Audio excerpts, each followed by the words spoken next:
어제 휴일 잘 쉬셨습니까? 저도 어제는 좀 두문불출하면서 전화로 조금 이야기를 했지만 주로 집에서 좀 쉼을 가지는 귀한 시간이 되어졌습니다. 우리에게 육체가 있고 또 우리에게 정서가 있는 만큼 너무 지치게 너무 힘들게 뛰는 것은 사단의 전략입니다. 우리의 육체도 또 우리의 마음도 정신도 차분하게 정리하고 하나님을 바라보는 영적인 우선이 되어지는 삶이 되어진다면 우리의 삶이 좀 더 풍성하고 축복된 은혜의 삶이 되어질 줄로 믿습니다. 오늘도 하나님이 하시는 것을 볼 수 있는 여유와 또 영안이 열리는 여러분 되시기를 주 예수 그리스도 이름으로 기도드립니다. 자, 룻기 3장 16절부터 18절 세 절을 보도록 하겠습니다. 짧은 말씀이지만 조금 중요하게 조금 우리가 또 보게 되기를 바랍니다. 우리 다 같이 합독하겠습니다. 룻기 3장 16절부터 18절입니다.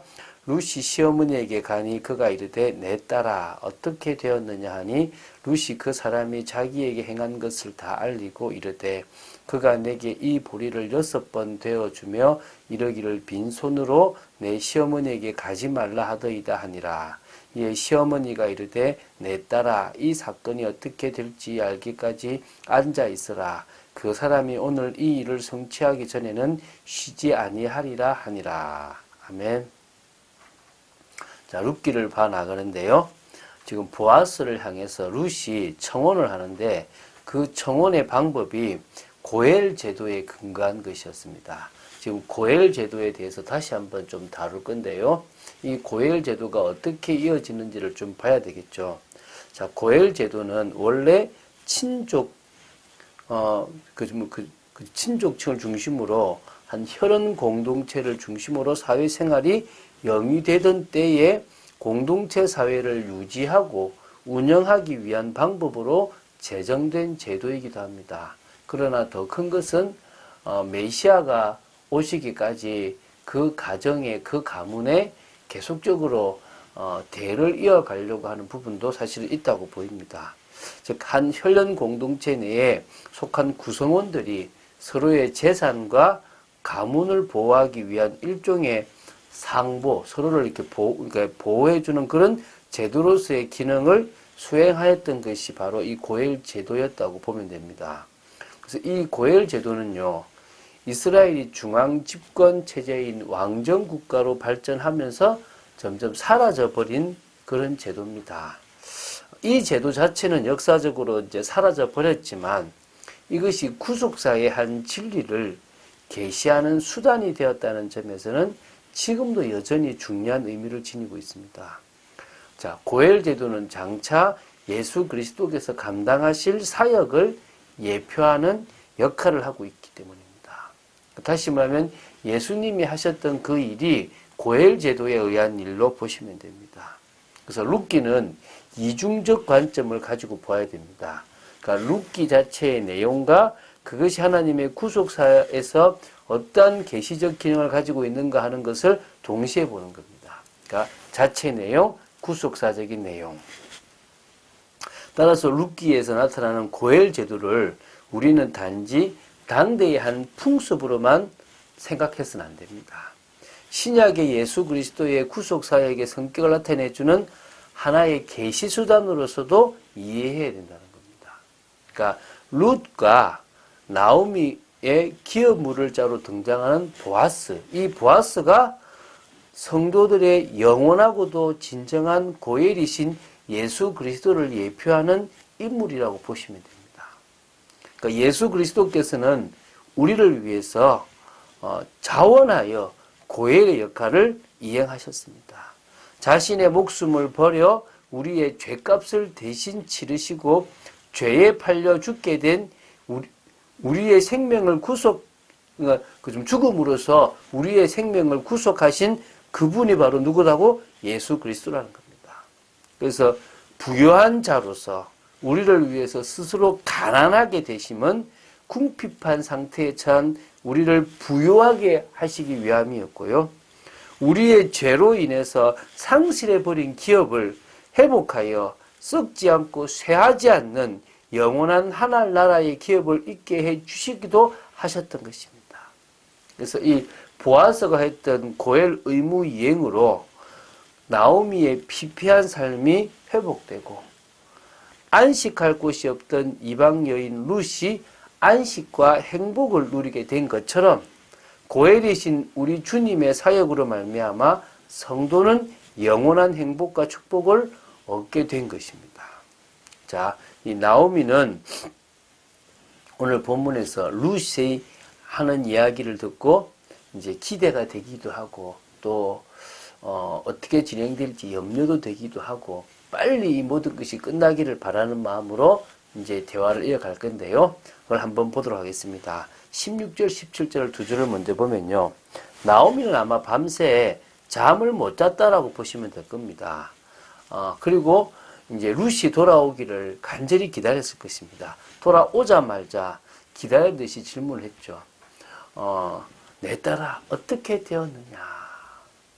그 말은 지금 이제 궁금하다는 거죠. 물론 원어에는 내 딸아 누구냐라고 이렇게 물었기도 했다고 하는데 어쨌든 지금 급한 마음이 있었던 건 사실입니다. 룻은 보아스가 자신에게 행했던 모든 일들 또 행하려고 하는 것들을 다 알렸습니다. 그리고 보리를 6번 되어준 것을 이 보리를 보여주면서 그냥 빈손으로 시어머니에게 가지 말라라고 이야기한 겁니다. 어찌 보면 룻에게 말한 것이 진심이고 또 앞으로 빈손으로 이 예루살렘으로 돌아왔지만 나오미의 가정을 채워줄 것이다. 풍성하게 채워주겠다라는 그런 의미도 있다고 봐야 되겠죠. 그래서 이렇게 이제 룻의 말을 듣고 이 나오미는 안심도 되고 기도도 되겠죠. 우리 18절에 그런 내용이 나옵니다. 시어머니 나오미도 이제 일이 어떻게 진행될지를 사실 정확하게 알 수 없잖아요. 왜 정확하게 알 수 없냐 그러면 기업을 물을 자가 몇 명이 됩니다. 다시 말하면 엘리멜렉의 친족이 몇 명이 되는데 가장 가까운 자가 다시 말하면 형이 죽었으면 동생이 가장 가깝잖아요. 그러면 사촌이겠고 뭐 육촌이고 이렇게 하겠습니까? 그러면 가장 가까운 사람이 누구였냐 그러면 한 사람이 있어요. 이름도 나오지 않습니다. 그 한 사람이 있고 그 다음으로 누구냐면 보아스인 겁니다. 근데 그 사람이 그 보아스보다 더 가까운 사람이 내가 기업을 물으겠다, 내가 손해를 보더라도 하겠다라고 했으면 아마 하게 되면 이제 누굽니까? 보아스는 해주고 싶어도 이 집을 위해서 기업을 물어줄 수가 없는 겁니다. 그러니까 지금 시어머니가 내 딸아 이 사건이 어떻게 될지 알기까지 앉아 있어 봐라. 가만히 있어 보자. 이제 어떻게든 하나님이 진행하시는데 보아스가 하든 또 다른 사람이 하든 누군가는 이 일을 진행할 것이다. 그러나 그 사람이 안 하더라도 보아스는 분명히 할 것이다 라는 부분이 되는 거죠. 자, 어떤 의미에서요. 두 사람 중에서 신실하기로는 보아스가 더 낫다는 것을 이 나오미는 알고 있죠. 친족이니까.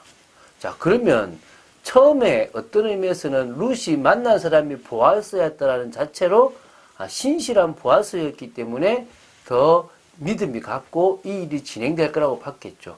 거꾸로 말하면 더 가까운 사람이 있는데 그 사람은 욕심이 많기 때문에 그 일에 손해를 보지 않을 수 있다는 생각도 했을 수도 있습니다. 뭐 안 해도 상관이 없는 거고 그죠.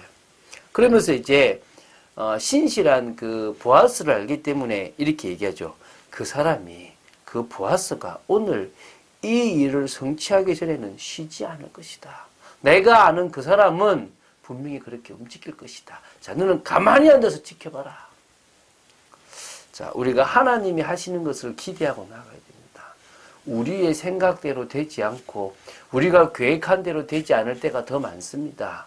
걱정할 필요가 전혀 없습니다. 고민할 필요도 없습니다. 오히려 두려워하지 말고 가만히 하나님이 어떻게 하는지를 기대하고 나아가시면 됩니다.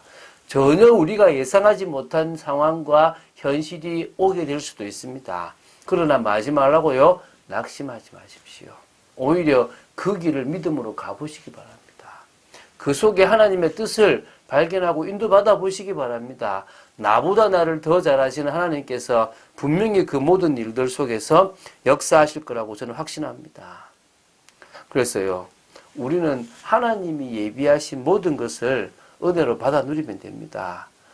사단은요, 우리에게 있는 그 많은 것들을 사실적으로 받아 누리지 못하도록 자꾸 어떻게 하느냐? 방해합니다. 자꾸 우리를 마느냐? 속입니다. 그래서 우리는 속지만 않으면 됩니다. 어떤 의미에서는 우리는 은혜로 주신 것들을 계속 채워나가고, 그래서 하나님이 원하시는 그런 온전한 그런 일들을 알아가고 영적인 분별이 되어지면 될 줄로 믿습니다. 사단은 분명히 그것을 방해하지만 하나님은 그 속에서 역사하시게 되어 있는 겁니다. 자, 이 시대는요, 치유가 절대적으로 필요하잖아요. 영적으로도 치유해야 되고 정신, 마음 다 치유해야 됩니다. 그래서요, 다른 것 없습니다. 진정으로 우리가 그 모든 일들을 하나님의 권능으로 시작하면 됩니다. 하나님이 주신 마지막 힘으로 우리는 그 모든 일들을 감당하면 되어질 줄로 믿습니다. 오늘 우리의 힘이 아니라 다른 능력, 다른 힘, 주님의 힘으로 그 주님의 일을 감당하는 믿음의 사람으로 서게 되기를 주 예수 그리스도 이름으로 축원드립니다. 주는 그리스도시요 살아계신 하나님의 아들이심을 고백합니다.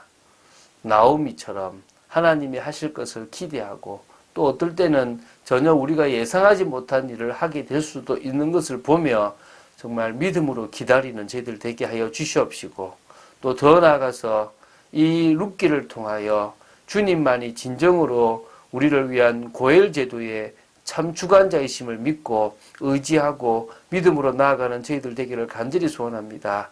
불신앙이 무너지게 하시고 하나님의 뜻이 이루어지기를 간절히 소원합니다. 주 예수 그리스도 이름으로 기도드립니다. 아멘.